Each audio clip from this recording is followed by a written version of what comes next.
Mercredi 26 octobre, mesdames et messieurs, bonjour et bienvenue. Les affrontements continuent au Nord Kivu. Nous prenons en duplex monsieur Yannick Warangazi, journaliste correspondant d'Info 243. Avec lui, nous allons revenir sur des questions d'actualité. Monsieur Yannick Warangazi, bonjour.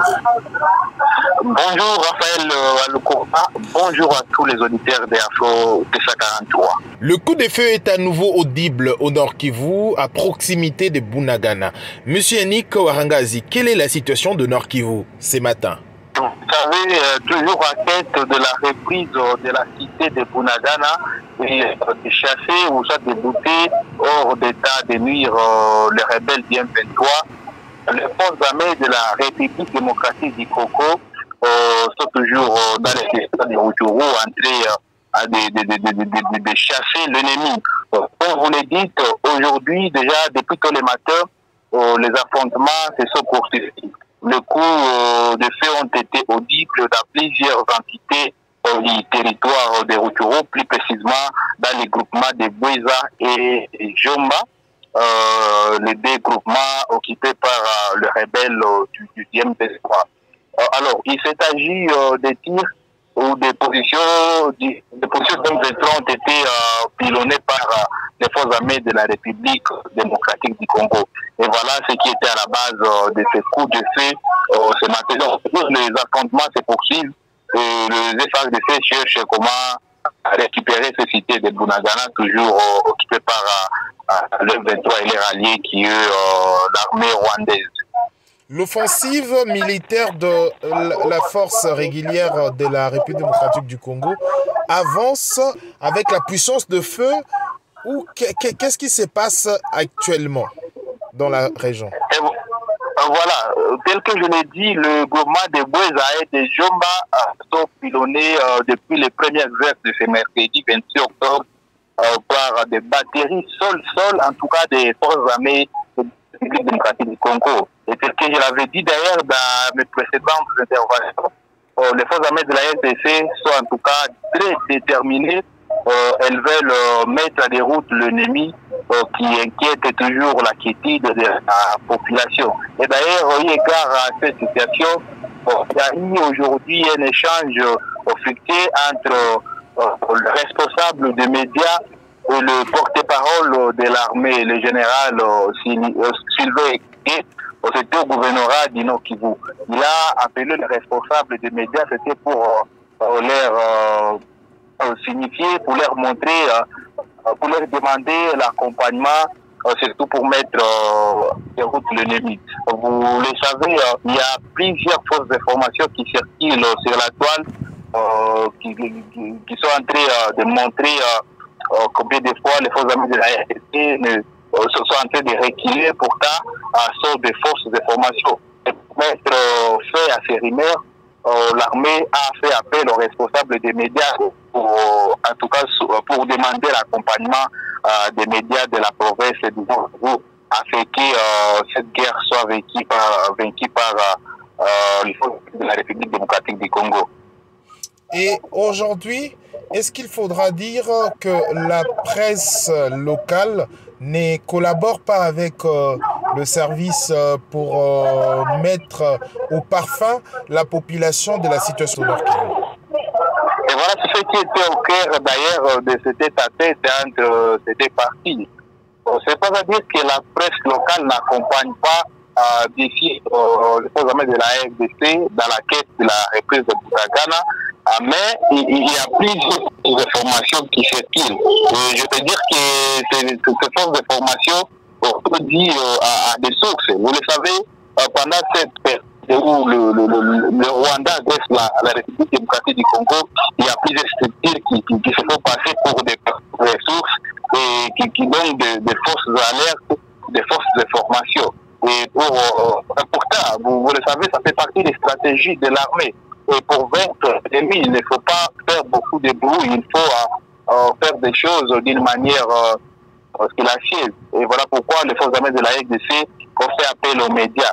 Il est demandé de rester aussi soudés et puis d'avoir aussi un esprit patriotique. Vous le savez, au-delà d'être journaliste, il y a aussi un esprit de patriotisme qui doit régner.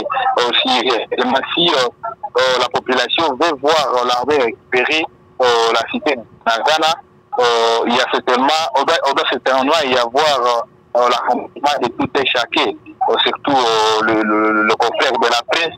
Il y a aussi la population locale. Donc c'était ça.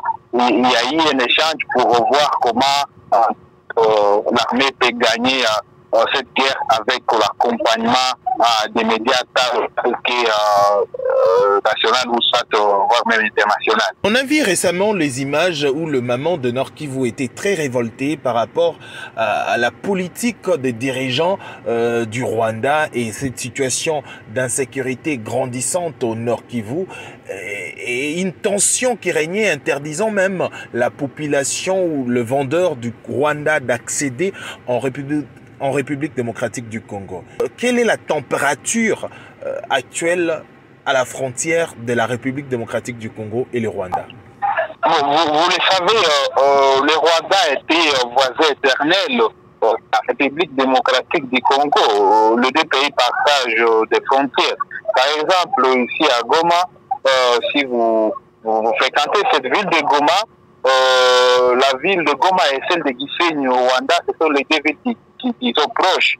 Et donc, la ville de Goma dépend quelque part de Gisenyi et Gisenyi qui frontière avec le Rwanda est une frontière historique.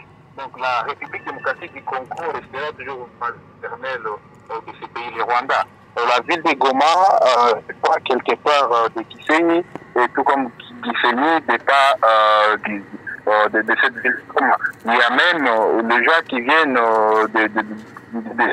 plutôt de Gisenyi pour venir étudier ici à Goma. Et il y a ceux qui quittent Goma pour Gisenyi pour plusieurs raisons, dont les études. Il y a également surtout des riches qui quittent de l'autre côté de Gisenyi. Donc Gisenyi et Goma, ce sont les villes qui sont en tout cas très proches. Et quant à votre question, les activités continuent très bien. Et sauf que ce n'est plus comme avant. Vous savez, depuis la problématique là qui avait opposé les deux pays, surtout depuis le jour où les militaires FARDC ont franchi la frontière pour aller tirer sur quelques policiers rwandais de l'autre côté du Rwanda, on a changé le système. Actuellement, la frontière ferme à partir de 15 heures. À 15 heures, on ferme d'office la frontière. Mais les gens, les jours, ils traversent comme ils veulent, quel que soit du côté rwandais et quel que soit du côté congolais. Et c'est la même chose pour partout à Kigali, puisqu'il y a des frontières telles que je l'ai dit, il y a la petite barrière et il y a aussi la grande barrière, ici à Ville de Goma. Et donc les choses, à dépit de la situation actuelle, à dépit de cette situation rwandaise, les frontières restent toujours ouvertes. Alors, parlons de cette situation, l'historique de cette affaire, ou soit la façon dont certaines personnes politisent cette affaire pour présenter la situation, ou soit l'occupation de Bunagana comme une question inédite, comme une situation inédite. Est-ce que, dans le temps, on n'a jamais connu cette occupation? Est-ce que l'armée congolaise n'a jamais repoussé l'ennemi dans la zone de Bunagana? Donc, voilà pourquoi il y a eu d'ailleurs échange aujourd'hui entre les responsables des médias et les journalistes. Les gens devraient éviter des accusations mensongères. Ils devraient éviter les choses qui faciliteraient l'ennemi à maintenir sa force, donc à maintenir une. Et vous le savez, c'est pas pour la première fois que le Nord Kivu soit occupé par le rebelle du M23. Il y avait également cette situation, je me rappelle, en 2013, où Bunagana, il y avait aussi la ville qui était contrôlée par le M23 pendant une semaine comme ça. Et l'armée qui a perdu espoir, et l'armée qui était revenue avec force et avait réussi à déloger ce rebelle du M23. Bunagana est une cité, mais la ville de Goma est l'une des grandes villes du pays, mais une ville qui est occupée par le M23. Mais les FARDC avaient toujours réussi à récupérer cette ville de Goma pour dire qu'il est encore en traite, déjà des accusations mensongères. Devrait surtout soutenir les forces armées de la République démocratique du Congo. Mais sinon, l'État vient où la cité de Bunagana sera toujours récupérée par l'armée loyaliste ici à la République démocratique du Congo. Donc la population ou le peuple congolais n'a pas raison de perdre confiance à l'armée congolaise parce que l'armée congolaise a fait ses preuves. Plusieurs fois, il a été agressé ou attaqué. Elle a plutôt défendu l'intégrité territoriale. Bien évidemment, la population ne doit pas surtout perdre espoir ou elle ne doit que faire confiance à son armée. Cette population a une seule armée, c'est la FARDC. Et donc, elle doit soutenir les forces armées de la République démocratique du Congo. L'État viendra où la cité de Bunagana sera toujours contrôlée par le M23. Et le M23 n'est pas une nouvelle milice, c'est une milice qui avait été démolie. C'est une milice qui avait été démolie en 2013 par le FARDC, surtout dirigé par le colonel Mamadou. Et cette milice n'existait plus, puisqu'elle est soutenue par les Rwandais. Vous le savez, si vous voyez même les tenues, ce sont les tenues de l'armée rwandaise. Si vous voyez, en tout cas, beaucoup d'histoires là, et même les armes, vous trouverez que c'est la rwandaise qui est en train de se battre contre les forces armées de la République démocratique du Congo. Mais ce que je peux rassurer est que l'armée est restée pour récupérer cette cité de Bunagana. L'armée de la République démocratique du Congo est une armée puissante, est une armée forte. Elle mérite un soutien total de la part de tous les peuples congolais, que ce soit le Louchois, que ce soit donc de partout dans la République démocratique du Congo, et surtout la meilleure c'est de ne pas perdre espoir et dans les jours qui viennent, même ce soir ou après-demain, on peut avoir de bonnes nouvelles. Mais les FARDC ne sont pas inquiétés par cette milice M23. C'est une milice comme toute autre. D'un moment à l'autre, elle sera éradiquée et chassée en dehors du territoire congolais. Merci, monsieur Yannick Warangazi. Je rappelle que vous êtes correspondant de Info 243. Vous êtes au Nord Kivu.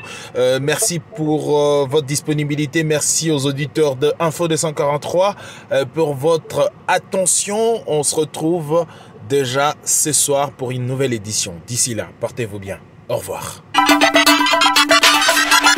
Info 243 au cœur de l'actualité.